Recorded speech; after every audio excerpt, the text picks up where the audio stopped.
Happy morning, friends. Here's yours, Dr. Ajanta. Welcome to day 4 session. Today we are just going to see how to use Jupyter Notebook for coding Python. So one way problem solver can write and execute Python code is in the Jupyter Notebook.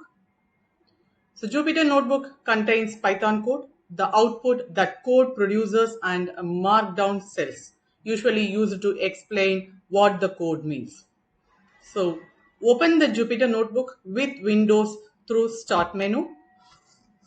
Click on to Anaconda Navigator.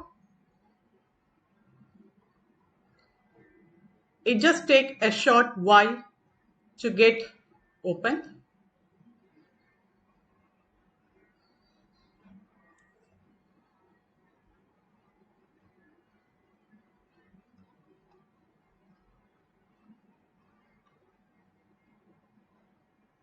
Here is it, the Anaconda Navigator. Click onto the Jupyter Notebook by clicking the launch.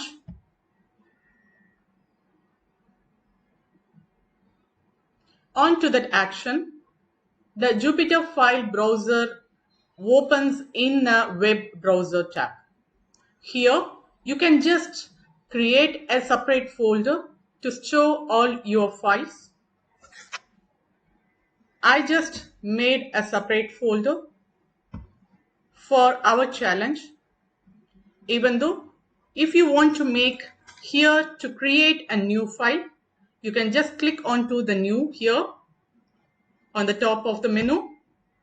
Click onto the Python 3. So to create a new notebook with Python, here is the Jupyter Notebook to code and execute the Python. Added to that, yesterday we have just see how to make use of keywords and identifiers. I just want to show you with some examples. So here it is the coding for that. And see here, dear friends, as I have already said, keywords or Python keywords or reserved words, and we can't use that keyword as a variable's name or function name or any other identifier. So they are used to define the syntax and structures of the Python language. And added to that, keywords are case sensitive. And apart from these keywords, we are having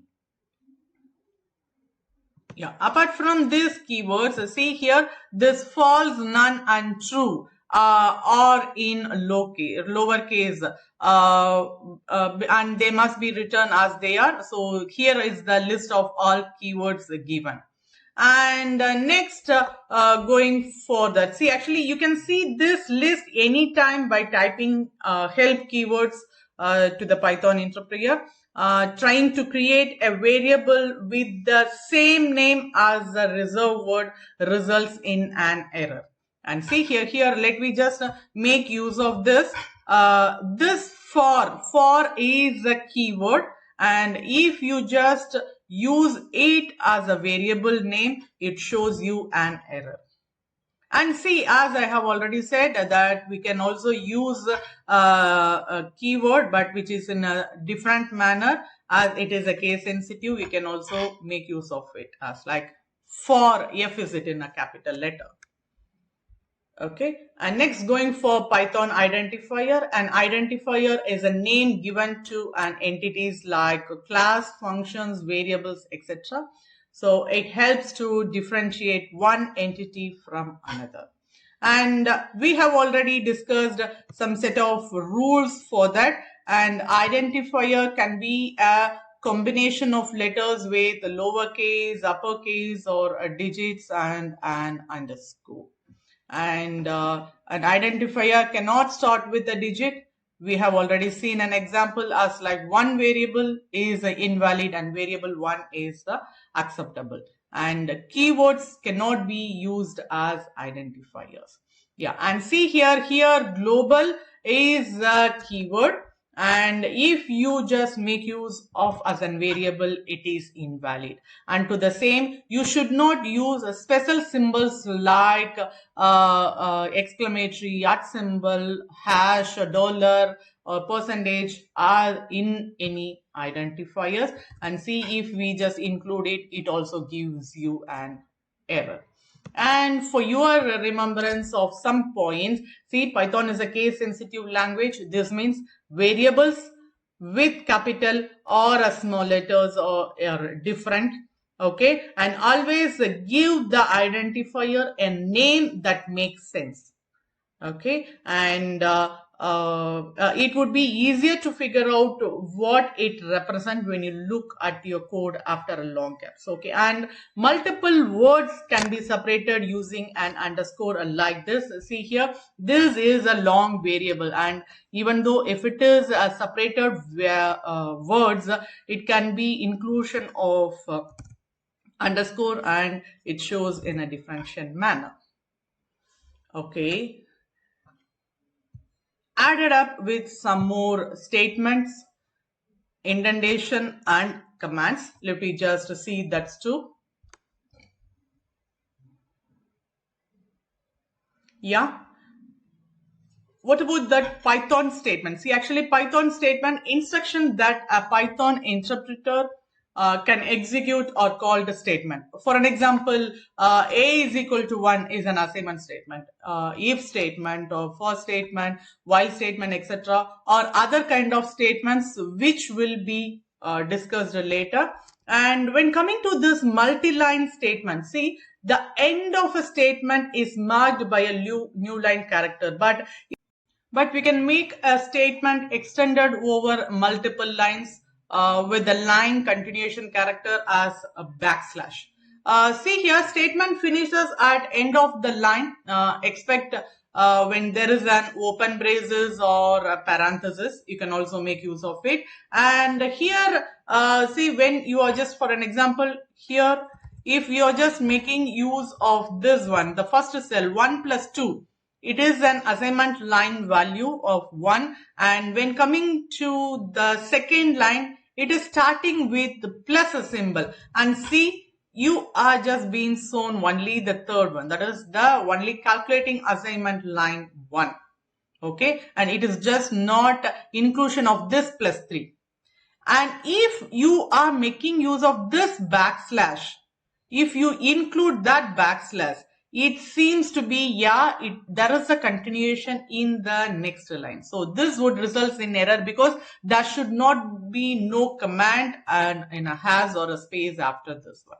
Okay, so let me just make using of this backslash and see here, yeah, now the second line is also being added here. And when coming to the cell third one, see here, it is a continuation of the whole, the number from, it is a sum of the number from 1 to 9, where we are making use of this backslash and making it into a multi-line variables. Okay, and see, you can also just make use of explicit line continuation, and in Python, line continuation is impiled inside by using parentheses, brackets, and braces. Let me just see each examples once and see here. Here it is with a parenthesis, and you can also make use of, instead of backslash, you can just make use of parenthesis here too. And next comes the square bracket. You can also make use of that. Let me just see the result. Yeah, see here. Okay, so here the surrounding parentheses do the line continuation implicitly, same in the case as like a square bracket and flower brackets also. Okay, next coming the Python indentation. No space or tab characters allowed at the start of the statement. So indentation plays a special role in Python. And see here it is the example in an image. So for now, simply ensure that all statements start at the beginning of the line. Okay, most of the programming language like C or C++ and see, when you just make use of without indentation, it would be just like this one. A statement 1, 2, 3 and belongs to us, like each and everything are starting in the same line. But making a small differentiation so that if you just see the programming language like C or C++ and Java use flower braces, that is the braces, to define a block of code. But however, here in Python, it uses indentation. Here, a comparison of C and Python will help you understand it in better. See, a code block, which we just say a block of functions or any loops. So starts with indentation and here ends with the first indentation. So the amount of indentation is up to you, but it must be consistency throughout the block. Generally, 4 white spaces here. The 4 white spaces are used for indentation and are preferred over tabs. Here is an example, and for your note, dear friends, in case of Python, indentation is not for styling purpose. It is rather a requirement for your code to get compiled and executed. Thus, it is mandatory.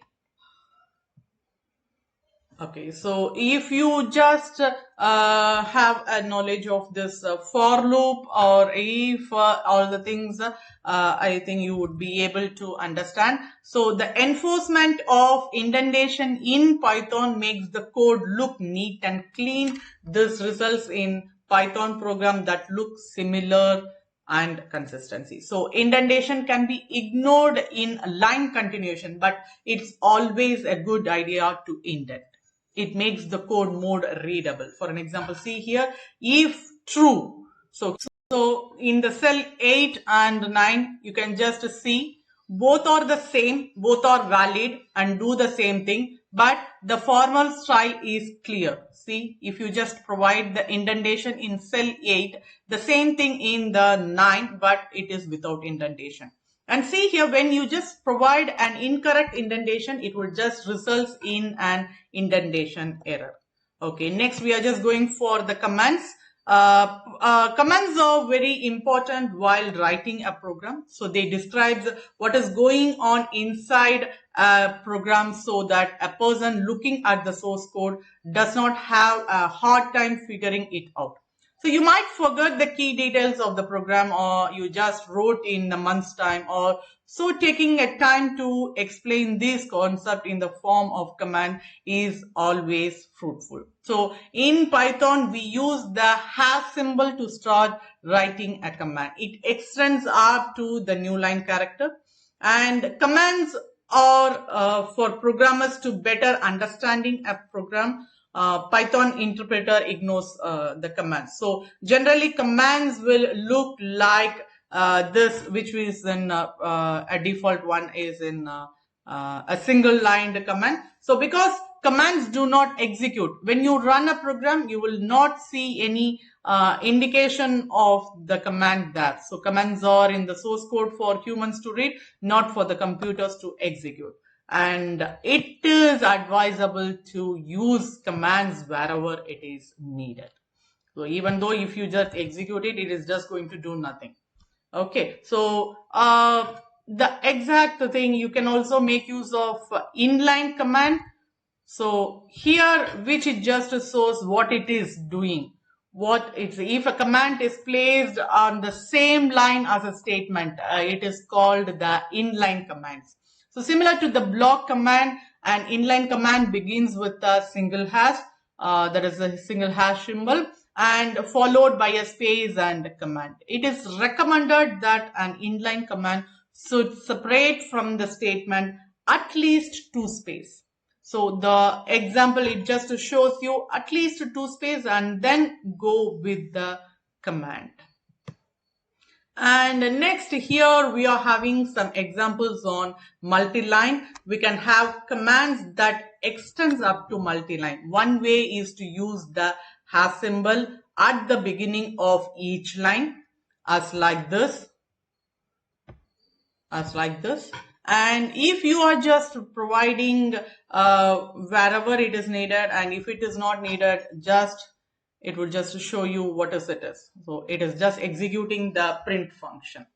And you can also, another way of doing this is to use triple quotes. You can just make use of triple double quotes or triple single quotes. Both the way you can just make use of. And see here it is triple double quotes. And next, the cell 15 shows the triple single quotes. That can also be possible.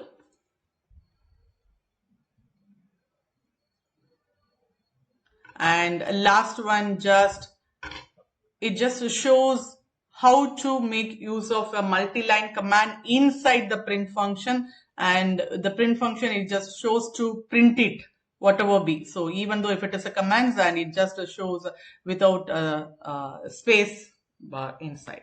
Okay, next comes the docstring in Python, and docstring is a short for documentation string. And the Python docstrings are the string literals that appears right after the definition of a function, methods, class, or modules. So triple quotes are used while writing docstrings, and here it is an example. Triple double quotes, I have just make use of it. And see, docstrings appear right after the definition of a function or class or a module. So this separates docstring from multi-line commands using triple quotes. So the docstrings are associated with an object as they like this. So underscore doc underscore. So this is the exact attribute. So we can access the docstring of the function, of this above function, with the codes wherever it is just executed. Okay, and last but not least, if you want to have any topic for any help, you can just make use of this or a particular topic. And Python have extensive help built-in function. You can execute help for an overview, or help of any topic or any libraries or any objects. And here, if we just specified a help of topics to get a list of help page by built into the help system. And all right, dear friends, this is where the day 4 session comes to an end. I hope you have enjoyed this session and gained knowledge of Python keywords, identifiers, statement, indentation, commands, and variables and constants. So we will discuss on in the next session regarding the data types and literals. And stay up to date with our latest tutorials by subscribing to our channel. Thank you.